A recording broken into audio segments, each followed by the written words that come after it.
What is going on, B.S.S community? Me and Riddell are back with another banger, One Piece, Chapter 1159 review. Per usual, we'll get the business out the way. Linktree, hit our Discord, our Patreon, our YouTube channel, our TikTok. We got it all. Exclusive content, all of our shorts, obviously. And if you become a member, we got a little bit extra over there. We got Game of Thrones reviews. We got, Lonnie does the Lord of Mystery reviews. Santo does his top 10s. Me and Random do video games. A lot of exclusive content. But we're gonna hop right back into this chapter. First off, Riddell, how you doing though? Doing well. I was very busy the last few days, so we couldn't get it out sooner. But doing my own thing over here. Finally got some free time. Maybe after this, we'll see how light it is outside. Maybe go shoot some hoops. Go get some cardio in because I didn't have enough time to go to the gym today. So, cool. The chapter is great though. Chapter is great. Unfortunately, we couldn't do it right when it dropped. I was busy as well. Me and my girl, we'd be playing tennis together. And then we watched the semifinals of the Open. That's what we were doing. But we're gonna hop right into the chapter. Our girl Shaki been kidnapped, bruh. Shaki's kidnapped. And it before we get into that, go ahead. Can we go over the cover page real quick? Because we've been doing this Yamato thing for so long. Yeah. And are they going to try to give Yamato her own little crew? I'm glad you mentioned it. I'm for sure sold on her not being a Straw Hat. I feel like right now it's going to be the 7 Scabbards. Now, I don't think they're all going to join her pirate crew, but some of them, Momonosuke probably most definitely, and then Alti and Page One are going to follow suit. But I don't think she's going to be a part of our main Straw Hat gang that people thought she would. Definitely a fleet member. Yeah, at this point, because there's so much focus on they're calling it her pilgrimage.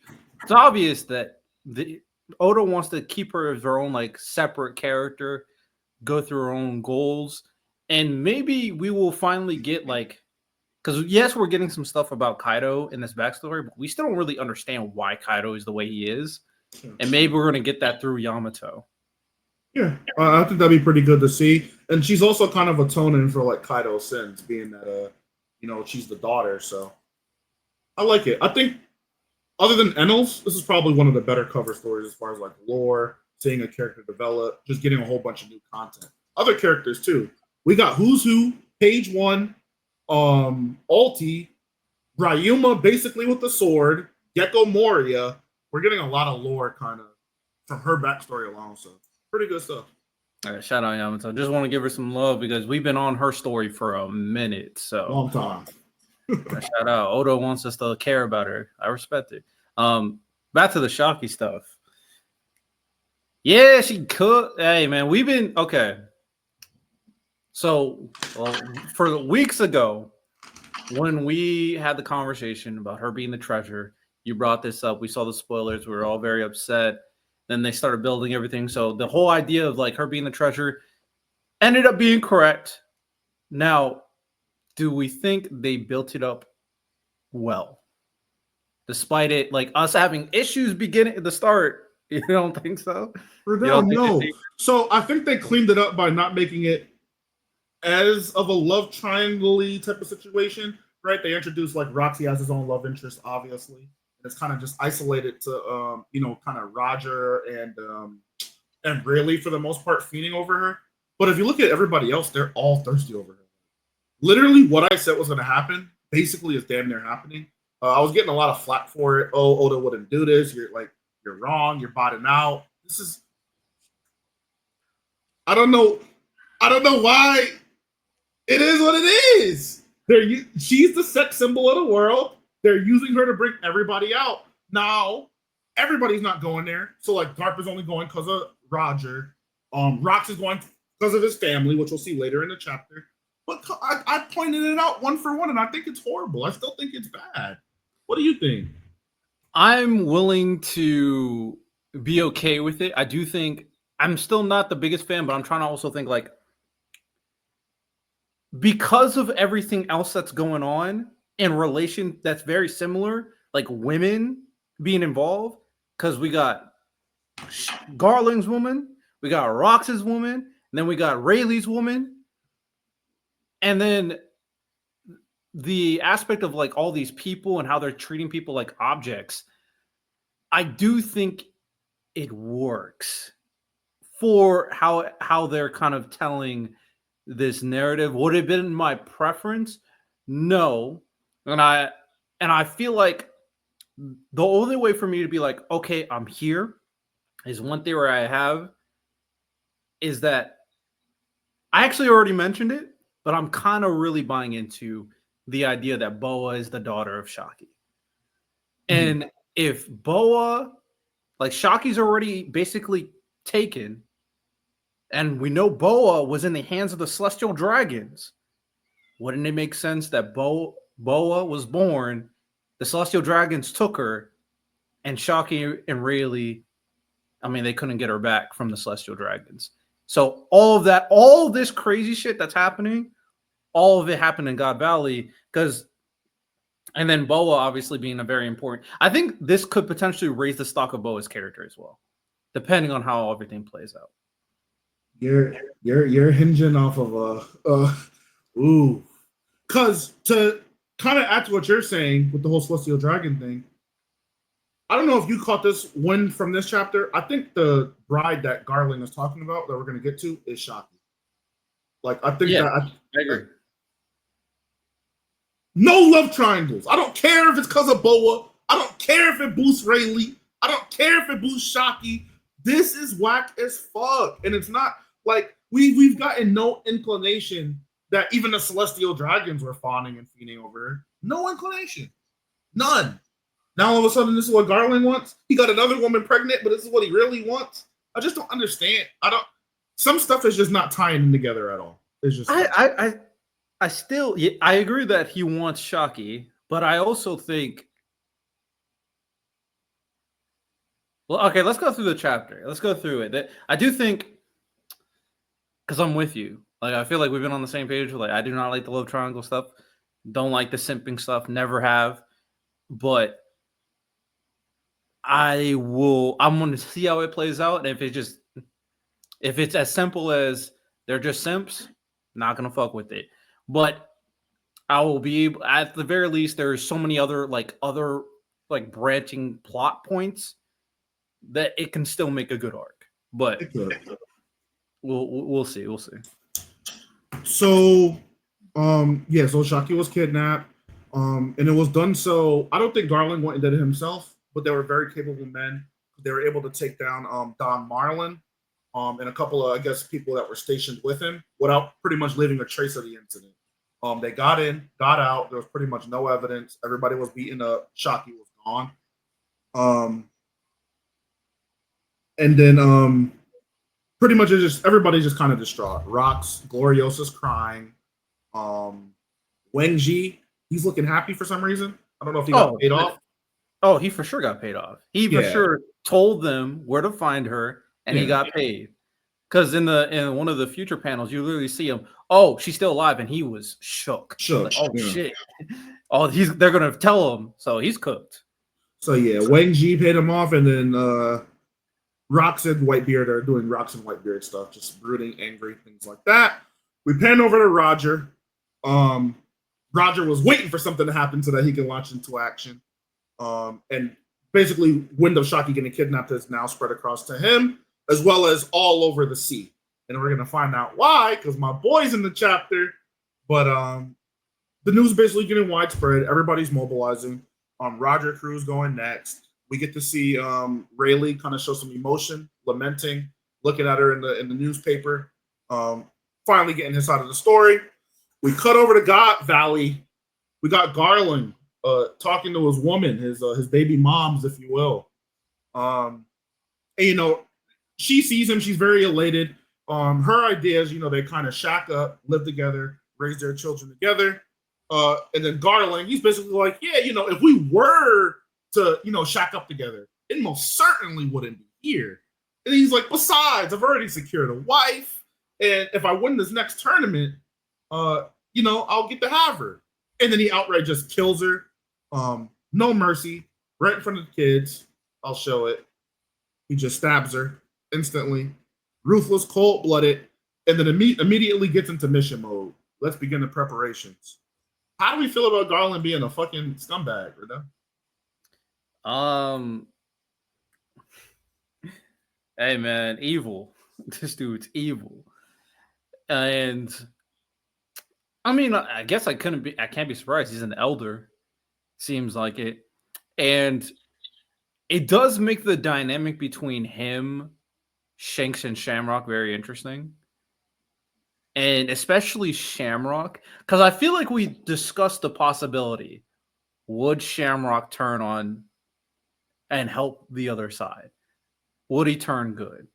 Mm-hmm. And I do think another thing that we pointed out before as well is that he's not called a saint either. Mm-hmm. And we've seen, obviously, Garland, he's been called a saint since the beginning. So there's a unique dynamic between Shanks, Shamrock, and Garland. And I'm curious how everything will be playing out. I also think it's interesting we still have yet to see Shamrock and Shanks' mom's face yet. And it's obviously, it is very purposeful. I don't know what revealing her face will actually do, but I'm curious to see how that plays out. But yeah, pure evil. Pure evil. Just to kind of tie into Riddell, what it's kind of saying, my notion is maybe if you're not a pure-blooded celestial dragon, you might not get the saint title in your name, right? So instead of we having a thing where we can have Shamrock changing sides, I could very well see him betraying his father and usurping his position instead. Kind of, we have the dynamic of Shanks kind of rejecting the idea of being a celestial dragon, and then there could be Shamrock wanting to go deeper and deeper, more and more into the fold. So I could definitely see that kind of happening, him betraying his dad or something like that. That same ruthlessness kind of turning on him in the end. But moving right along, so he takes her out, immediately gets the Marines on landfall. The ships are already on standby. And they're using trank rounds right now. So as we know how the tournament works is you want to kind of combination of slaves and natives of the country. We kind of want them to just scurry around and they collect kills that equate to points. So they're not outright killing them now. They're tranking and capturing them. But if they resist, obviously, the Marines are given free reign to kill them as we see fit. And we got one man who's not looking east anymore and is questioning these orders. In comes Dragon. We got Dragon questioning his lieutenant commander, trying to understand what's the purpose of the mission that they're kind of doing, currently. And although reluctant, he does kind of help them. He does trick some citizens, do his thing. But the main overarching theme is his superior officers are telling him when it comes to a military action or a military order, rather, your job is to just follow. Don't think, don't question, just do. And I think we're going to start to see that Dragon, he's going to do a lot of doing this arc until he stops. Because it's going to go a little bit too far, I believe. How do you feel about Dragon's first appearance? What you thinking? What you think about that man? So I'm looking at his image now, and I can now see that. Okay, I can see what you're saying in terms of now he looks like Luffy. He looks like Snake Man. This is like Snake Man Luffy. That, he looks like Gear 4 Luffy. Yep. In particular. And I could definitely see that. As for Dragon, obviously he moves me. I was always moved. He always had that aura in him. I did not expect to see him here. And I think we kind of talked about like how he why is Garp not kind of looking out for him? I do think maybe it's a situation because he obviously is valuable enough to the point where they trusted him to be on the island doing scumbag material. Sure, I'm sure there's you have to be a very particular type of Marine to get that duty. And I'm guessing that he might be already qualified, he might be talented, but maybe he was given this privilege also because he's Garp's son. Sure. So typically, if he wasn't Garp's son, they wouldn't have trusted him to do this. It's like, oh, he's the son of the hero. So they put him in this position, not knowing that just because he's the son of a hero does not mean that he's going to. Well, Garp's not the hero yet.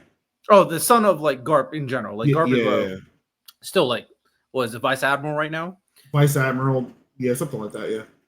So with that said, that probably is the reason why he's here at the moment.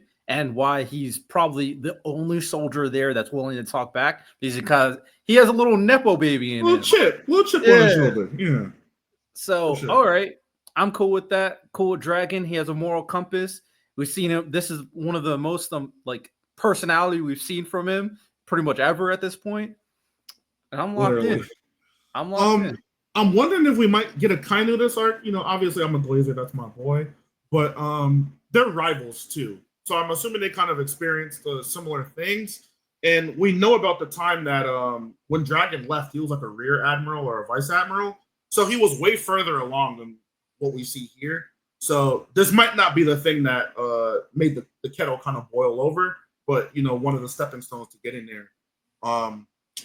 Moving right along, we cut to a Navy prison ship, and there's not really too much going on here. But the cool thing is we do get to see Ivankov and Jenny, and then we get to see Kuma kind of before they all met each other. This is before they get on the island and escape this situation. I like their dynamic. I fucking love Ivankov. I didn't pick him being one of my favorite characters, but I really enjoy him. Just a very upbeat, spirited guy who knows how to get shit done. And this can also kind of be how he met Dragon. This could be the start of it all. So you're telling me, because I agree, you're telling me God Valley is the origination of the hero of the Marine Corps, of the Yonkos, of King Roger, and of the Revolutionary Army. This, yo, and it's the birth of Blackbeard, Shanks, and Shamrock. Yo, this location is insane. Whatever is popping off here, it has to be crazy. Yeah, this might be the biggest event like in One Piece history that we've seen. Like nothing bigger than this. The only thing I'd say is close is Marineford, and I would even say this is way bigger than Marineford. Oh, I agree. Like the way this kicks off so much shit moving forward for the One Piece universe, and it also makes me question, like, I wonder if Imu realized whatever she's about to do is about to kind of create this kind of domino effect of all these different like forces that will eventually be her enemy moving forward. Shout out, man. God about this backstory is giving me stuff I didn't know I wanted. Literally. Moving along, we got a young Captain Morgans, and I kind of want to show him off real quick. We got a young Morgans here, and good to see. This guy just never turns his devil fruit off. We're probably never going to learn how he actually looks, but he's kind of brokering a deal with CP0, and he's like, you know, we can skip all the chit chat. Just put the money in my pocket because I know y'all want to keep this quiet. And even in this, you know, this is prospectively 40 years before he got his dominance that he has now.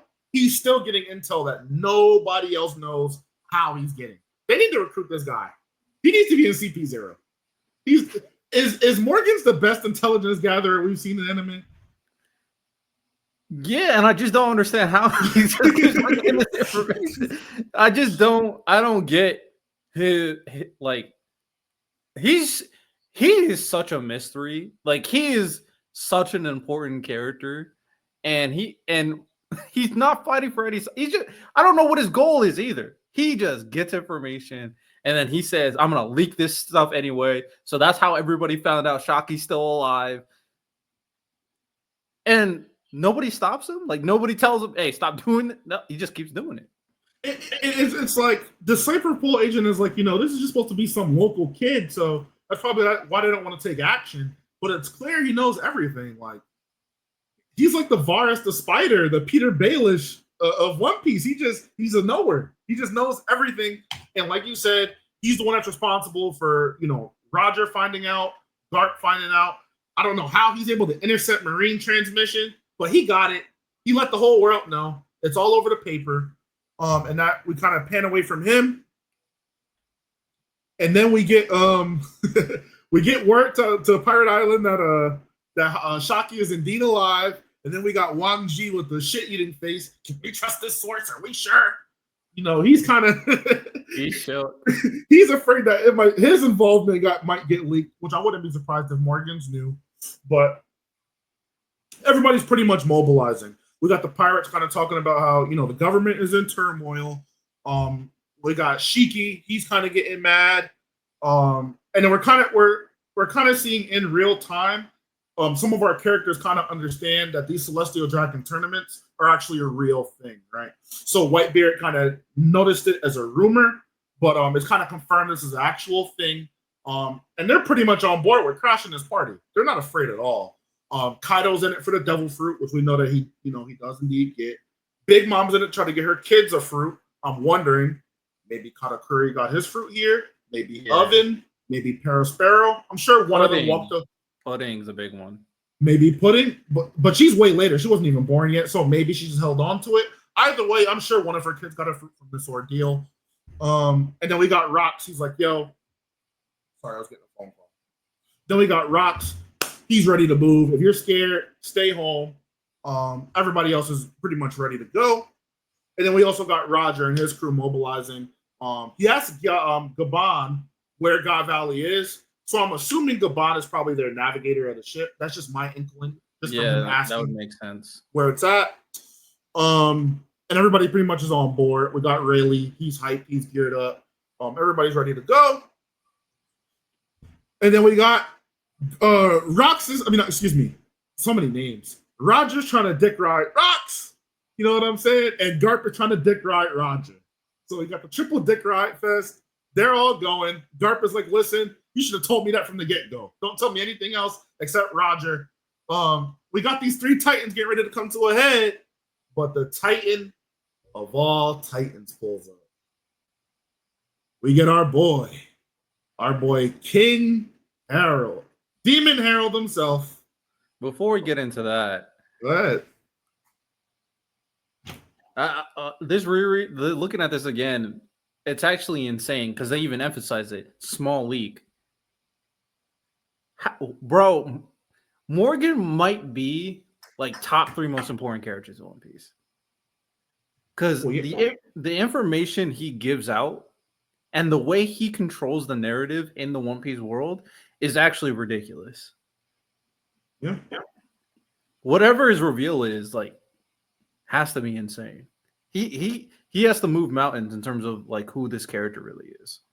Which is probably why they haven't really shown who he is. But we can think back to like certain events he had a lot of influence over in our current story. So we know Dressrosa. He put out the truth of what happened there. Alabasta.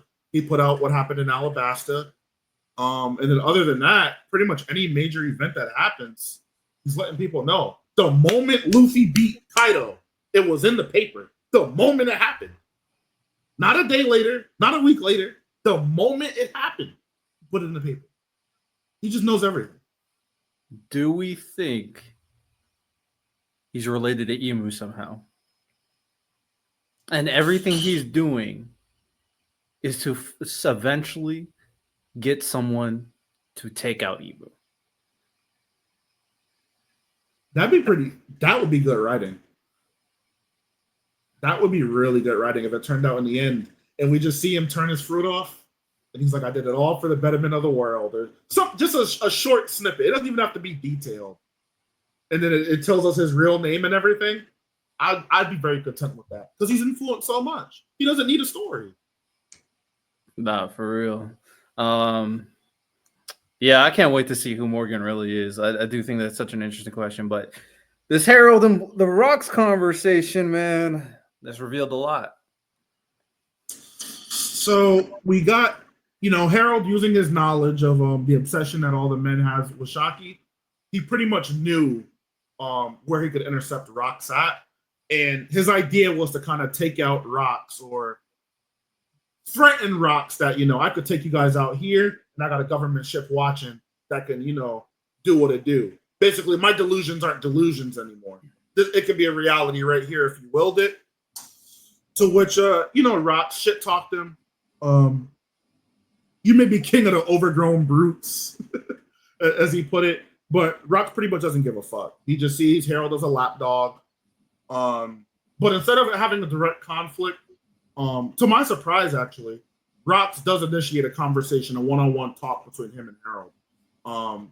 My inclination was based off how they ended last time. There would be a lot more hostility, but Rock's being that demon, that good dude he is, that goat. He's not above reproach. He's not above civil discussion. So, similar to how we saw Shanks and Whitebeard, Rox and Harold exchange the sake. They have a conversation on the ship. And he basically gives Harold a little bit of private intel. While this is happening, the rest of the crew is kind of like, Rox, hurry up, we got to get Shocky. But the intel that Rox drops is his actual name. The only other character we kind of saw do that was Roger with the correction that he gave with his name. But this is not just a correction. We learned that Zebek's real name is Davy. His real name is Davy D. Zebek, not Rox. That's what he has everybody else calls him. And that's not a title that anybody else knows that he has. And it's also the name of a legendary pirate with legendary lineage named Davy D. Jones. Is Miles cooked? Testing Miles. I think we lagged for a second. Okay, I'm back. You back. Before I let you go, this is what a lot of the Naruto fans are having an issue with. This is the contention. Because I'm immediately going Davy Jones, Rox, Blackbeard, right? And then we got Sun God Nika, Joy Boy, Roger, Luffy. How do you feel about what I just said? And then how do you feel about this crazy reveal that we're getting from Zebek? Or Davy, I should say. Not so obviously you pay attention to honestly you just gotta watch SpongeBob and watch the Pirates of the Caribbean. You realize that the name Davy Jones is like one of the most iconic names in pirate history, probably second to maybe Blackbeard, and that is just used in like mythos all the time. Davy Jones. Now they mention it several times with the Davy backfights and all that stuff, and I never really thought too in depthly, like, eventually are they going to reveal? I mean, knowing Oda, of course he's eventually going to reveal that Davy Jones is a real character in the One Piece world, but how is he going to do this? And all of this tie-in makes sense that not only is he a character in the world, but one of the most important characters in this world, comparable to Nika, comparable to Joy Boy. He is a name that they tried to erase, similar to Joy Boy's name. So if Emu had to contend with certain figures, and if Joy Boy is one of them, now there's another one in Davy Jones that probably she had to deal with. Now the question is, how is all this going to play out when it comes down to it? Who knows? But as for like the passing down the torch, this whole idea of like, either reincarnation or just, Inherited inherited will. I'm perfectly fine with it. I never had an issue with it. I didn't have an issue when it happened in Naruto, when they did it, because at the end of the day, when it comes down to defeating a figure that has reigns on this entire world, you could assume that it's going to take a long time to defeat this figure.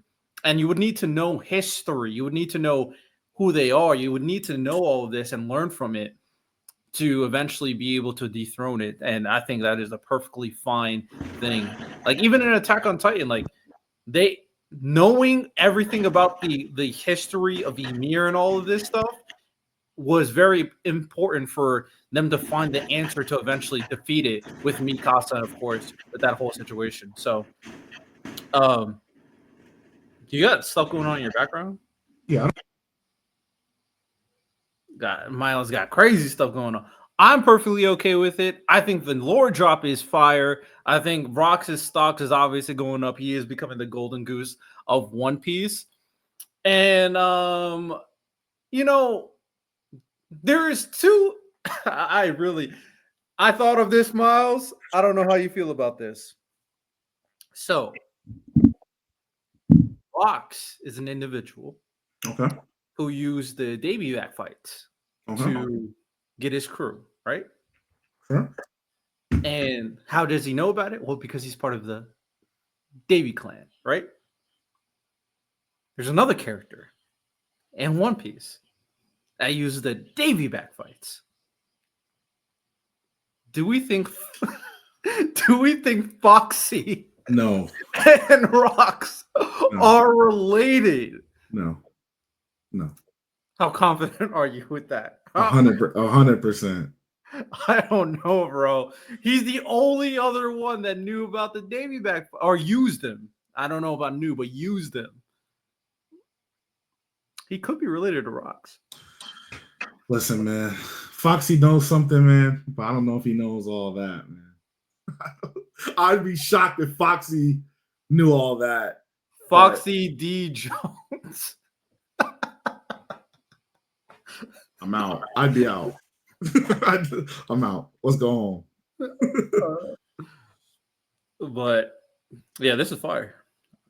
I'm not mad at you for thinking that because in the next couple of lines, Rox is going on about 2 years ago he had his child and he pretty much moved his family back to his hometown and told them to count on the Davy clan.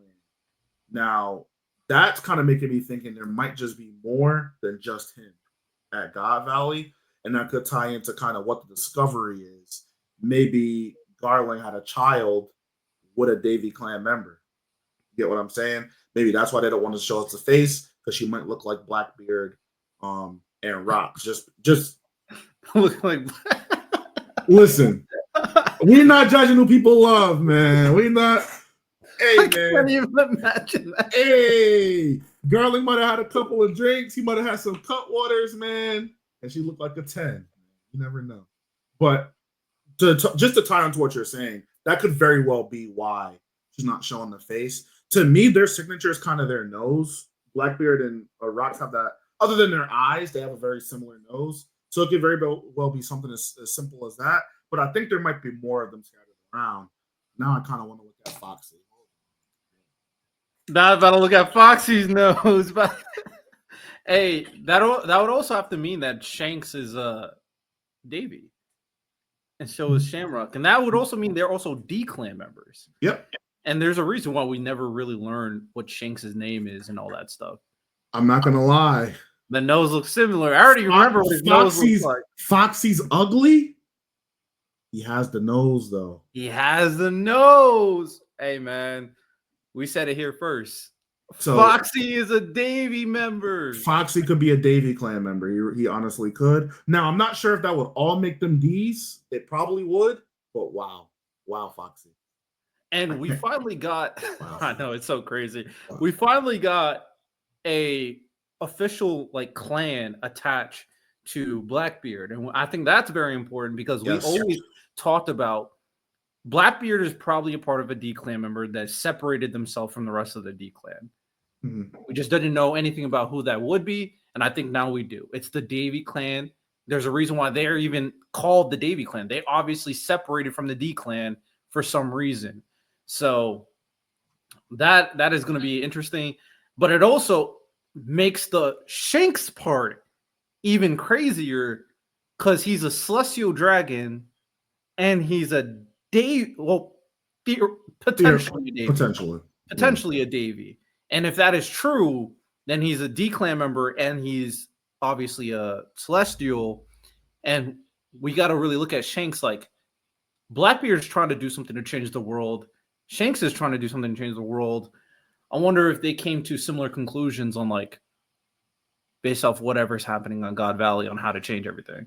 I would argue I think Shanks' position and his prospective Davy clan member and Celestial Dragon title fits him perfectly. I feel like throughout the series, he's kind of acted as a balancer. He's the one in between it all. And I feel like his role has kind of done such. He inspired the counterpart to kind of go up against Blackbeard while at the same time kind of holding Blackbeard back. I think it's perfect for him. I've never struck Shanks as someone who's trying to make a move. He says he did. Or he said he was going to at the end of Wano, but he's always acted as a balancer. Kaido's going to go to Marineford. Let me stop Kaido.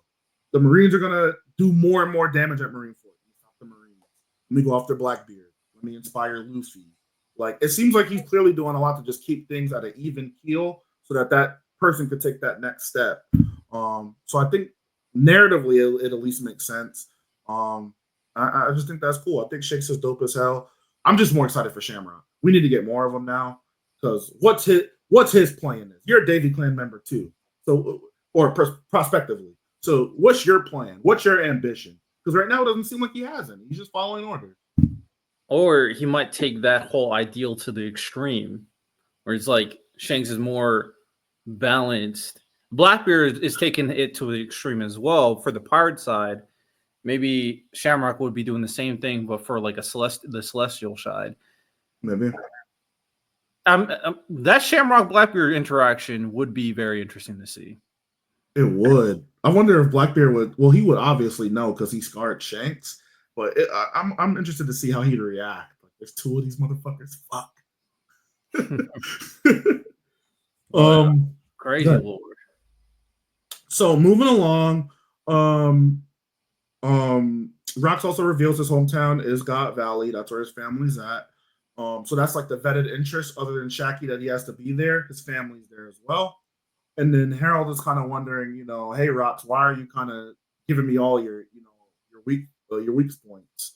And Rox doesn't explicitly reveal why, but he's kind of noting, or Harold's noting rather, that this is kind of looking like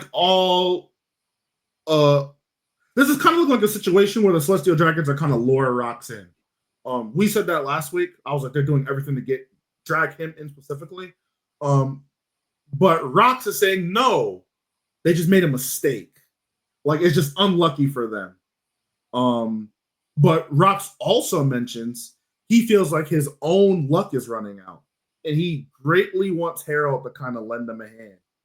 To which Harold's like, nah, I'm gonna sink y'all right here. Which fucking sucks, dude. This dude is such a bot. Riddell, side with me. Is he not a bot?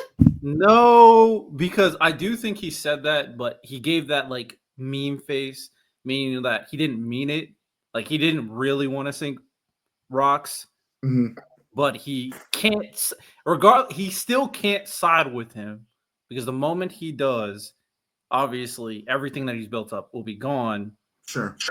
And like, if I'm Harold, I understand. Like, obviously, guy, we have a rapport. We already talked about it before. We didn't think they wanted to kill each other. This just proves it. They were very willing to have a conversation if each other asked for it. It's kind of like the dynamic between like Whitebeard and Garp. Or no, Whitebeard and Roger, or Roger and Garp. It's like similar type of dynamic.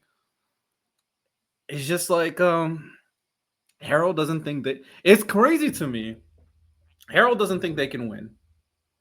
And I think he's probably correct about that. But Harold's going to be there. I mean, Rox is going to be there. Roger's going to be there. Garp eventually is going to be there. Obviously, Dragon's there, but he's still like young Dragon, so he can't do anything crazy. I'm so curious on how Emu wins. Like, what is the winning condition? How do they successfully defend against all these people? That's what I'm most curious about right now. Well, we kind of see in this final patch, in this final couple pages of the chapter, we kind of get the narrator explaining the tournament to us that we've always kind of knew about already. So it's just a tournament where they gather, they pick a specific unaffiliated island, they round up all the people, and they basically slaughter them for sport with a bunch of prizes up for grabs.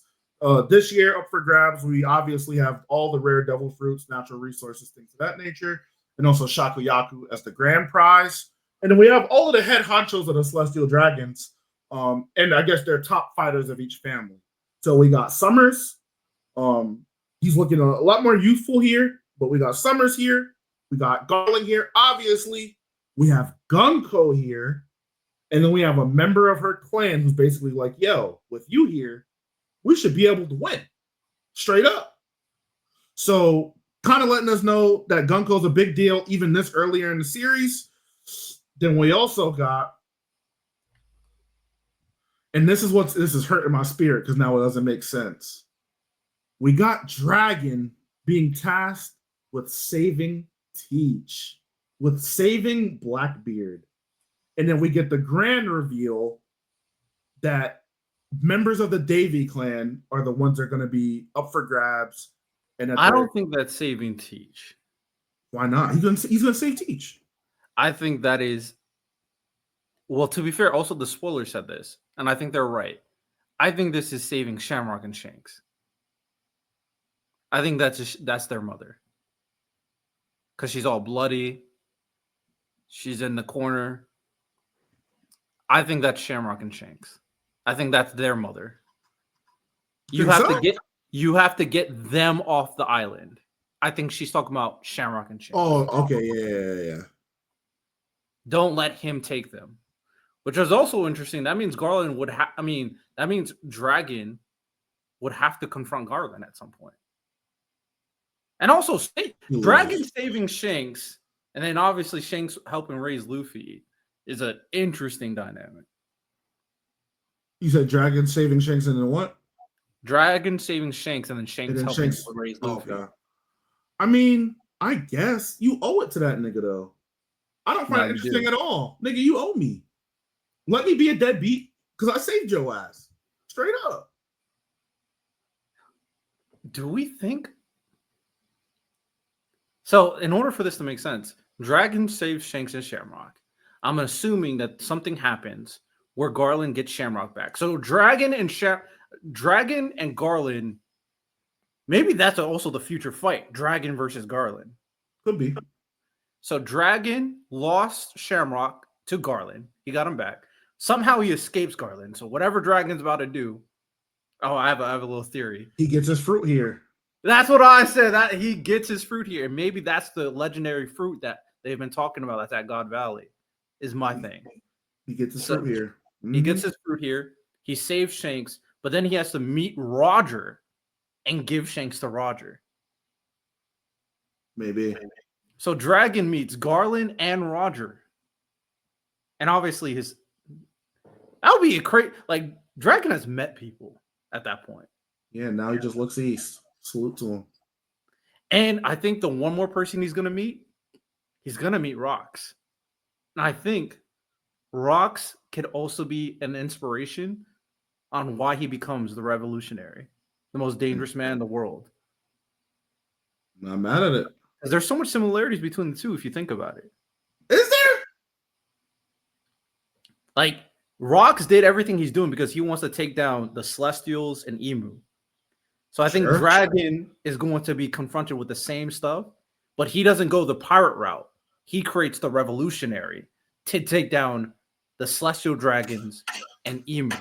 I mean, I think a lot of that will be inspired by Rox. If we're talking overall goals, sure. Outside of that, I'm not talking about their personality. Yeah. I don't. Okay, if we're just talking like their goals, then yeah. But even so, the major difference I see between Rox, Roger, all of these people, he forsakes his dream for his family. Like that. That's the biggest takeaway from this. He literally dies for his family and gives up his dream. Cool. Like Rox. I'm very curious to see how that plays out because you could be right because obviously he has to go save his kids. I think the interesting thing about all of this though is how all the pieces that are still connected to Luffy. I don't know what's going on with his mom. I don't know if we'll ever meet her, but Luffy, everything Dragon does still is there and can protect Luffy. Like Garp can still protect Luffy. I don't think Dragon forsake Luffy at any point. Well, what you mean? I don't think Dragon, because you said he gave up, he forsake his dream for his family. Yeah, he did. Which is, I think it's fine to say. I don't think Dragon had to worry about that because he had enough protection for No. He gave up it. Bro, he only saved Luffy one time. I'll give it to him. Once. He wasn't there all that time. And think about it.